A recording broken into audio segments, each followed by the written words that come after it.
Atlet. Assalamualaikum warahmatullahi wabarakatuh. Pada pagi ini pukul 10.15.00, ketinggian air di Kampung Cetingah lebih kurang 1 meter lebih.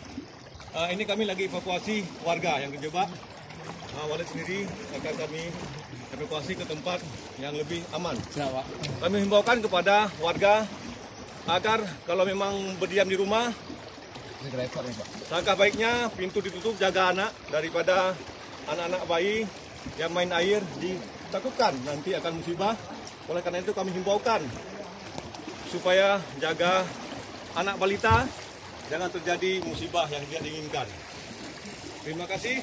Ini Kampung Cetingah, air lebih kurang 1 meter.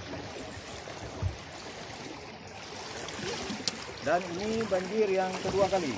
Ketiga. Ketiga. Ini banjir. Mampres nggak ada, Komandan? Hah? Mampres nggak ada? Insya Allah kita usahakan. Ini banjir yang ketiga kalau nggak salah. Banjir yang ketiga. Ya. Yang lebih parah ini, hari ini lebih parah lagi. Supaya kita himbaukan kepada berwenang, tiap-tiap kecamatan, apalagi kecamatan Pidi, sangat membutuhkan speedboat. Kecamatan Pidi sangat membutuhkan speedboat. Saya harapkan supaya di Kecamatan Pidi diakomodir 1 unit